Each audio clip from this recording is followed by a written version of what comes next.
വിശുദ്ധ ലൂക്കാ സുവിശേഷം അധ്യായം 9. അക്കാലത്ത് തങ്ങളിൽ വലിയവൻ ആരാണ് എന്ന് അവർ തർക്കിച്ചു. അവരുടെ ഹൃദയ വിചാരങ്ങൾ അറിഞ്ഞ യേശു ഒരു ശിശുവിനെ എടുത്ത് അവരുടെ നടുവിൽ നിർത്തി അവരോട് പറഞ്ഞു, എൻ്റെ നാമത്തിൽ ഈ ശിശുവിനെ സ്വീകരിക്കുന്ന ഏവനും എന്നെ സ്വീകരിക്കുന്നു. എന്നെ സ്വീകരിക്കുന്നവൻ എന്നെ അയച്ചവനെ സ്വീകരിക്കുന്നു. നിങ്ങളിൽ ഏറ്റവും ചെറിയവൻ ആരോ അവനാണ് നിങ്ങളിൽ ഏറ്റവും വലിയവൻ. യോഹന്നാൻ പറഞ്ഞു, ഗുരു, നിന്റെ നാമത്തിൽ പിശാചുകളെ പുറത്താക്കുന്ന ഒരാളെ ഞങ്ങൾ കണ്ടു. അവൻ ഞങ്ങളോടൊപ്പം നിന്നെ അനുഗമിക്കാത്തത് കൊണ്ട് ഞങ്ങൾ അവനെ തടഞ്ഞു. യേശു പറഞ്ഞു, അവനെ തടയേണ്ട, എന്തെന്നാൽ നിങ്ങൾക്ക് എതിരല്ലാത്തവർ നിങ്ങളുടെ ഭാഗത്താണ്. ഈശോയിൽ ഏറ്റവും സ്നേഹമുള്ള പ്രിയ ദൈവമക്കളെ, ഈ വിശുദ്ധ പ്രഭാതത്തിൽ നാം ദൈവത്തിന്റെ സന്നിധിയിൽ പ്രാർത്ഥനാപൂർവമായിരിക്കുമ്പോൾ ലാളിത്യത്തിന്റെ ആത്മീയത ധ്യാനിക്കാം.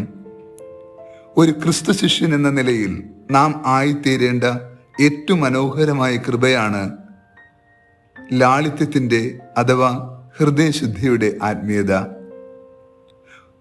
ഒരു ശിശുവിന്റെ നൈർമല്യത്തോടെ ഈ പുണ്യഭൂമിയിൽ ജീവിക്കുവാൻ ക്രിസ്തു നമ്മെ സ്നേഹപൂർവ്വം ക്ഷണിക്കുകയാണ്. ആരാണ് വലിയവൻ? ആധുനിക ലോകത്തെ ഏറ്റവും വലിയൊരു ചോദ്യമാണിത്. കുടുംബത്തിൽ, സമൂഹത്തിൽ, സഭയിൽ, ലോകത്തിൽ ഇന്ന് ഈ ചോദ്യം ഏറെ ചോദ്യം ചെയ്യപ്പെടുന്നുണ്ട്.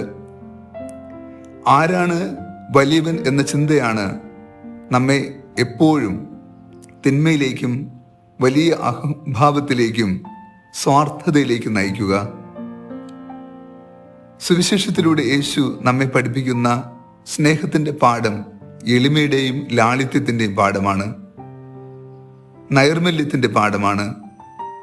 നിങ്ങളിൽ ഏറ്റവും വലിയവനാകാൻ ആഗ്രഹിക്കുന്നവൻ നിങ്ങളിൽ ഏറ്റവും ചെറിയ ദാസനാകണം.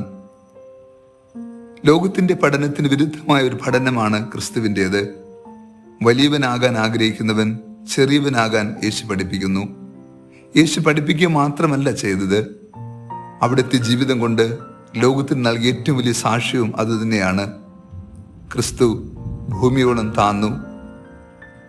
അവൻ ഏറ്റവും എളിമയുടെ ലാളിത്യത്തിന്റെ കൃപാവരം ഭൂമിയെ പഠിപ്പിച്ചു. ക്രിസ്തുവിനെ അനുധാവനം ചെയ്യുന്ന ദൈവമക്കളായ നമ്മൾ അതേ പാത പിന്തുടരുകയും നാമും ലാളിത്യത്തിന്റെ മനസ്സോടുകൂടി ജീവിതയാത്ര തുടരുകയും വേണം. ഒരു ശിശുവിനെ വിളിച്ച് അവിടെ മധ്യം നിർത്തിക്കൊണ്ട് പറയുന്നു, ഈ ശിശുവിനെ എൻ്റെ നാമത്തിൽ സ്വീകരിക്കുന്നവൻ എന്നെ സ്വീകരിക്കുന്നു, എന്നെ സ്വീകരിക്കുന്നവൻ എന്നെ അയച്ചവനെ സ്വീകരിക്കുന്നു. ശിശുവിനെ സ്വീകരിക്കുക എന്നാൽ ശിശുവിൽ നിറഞ്ഞു നിൽക്കുന്ന നന്മകളെ, വിശുദ്ധിയെ, പുണ്യങ്ങളെ സ്വീകരിക്കുക എന്നുകൂടി അർത്ഥമുണ്ട്. നമുക്ക് ഒരു ശിശുവിൻ്റെ ഹൃദയ വിശുദ്ധിയിലേക്ക് തിരിച്ചു നടക്കാം. നാം കുഞ്ഞുങ്ങളായിരുന്നപ്പോൾ കൂടുതൽ വിശുദ്ധിയുള്ളവരും നന്മ നിറഞ്ഞവരും ലാളിത്യമുള്ളവരും നിഷ്കളങ്കരുമായിരുന്നു. നാം വളരുകയും ഉയരുകയും ചെയ്തതനുസരിച്ച് നമ്മുടെ ജീവിതത്തിൽ തിന്മയുടെയും പാപത്തിൻ്റെയും ബലങ്ങളും ബന്ധനങ്ങളും ഉണ്ടായി. എന്നാൽ ക്രിസ്തു നമ്മെ തിരികെ നടക്കാൻ പ്രേരിപ്പിക്കുന്നു. ശിശുക്കളായിരിക്കുക, ശിശുക്കളുടെ മനസ്സോടുകൂടി ജീവിക്കുന്നവരാവുക. കൂടുതൽ സ്നേഹത്തോടെ, വിനീത ഹൃദയത്തോടെ നമുക്ക് ക്രിസ്തുവിൻ്റെ അടുക്കിലേക്ക് വരുന്ന ആരെയും തടയാതിരിക്കാൻ, നൈർമല്യത്തിൻ്റെ ആത്മീയത നൽകാൻ ഈ ദിനം പ്രാർത്ഥിക്കാം. കർത്താവ് നിങ്ങളോടുകൂടെ.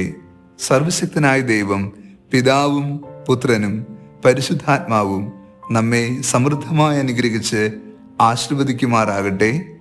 ആമേൻ.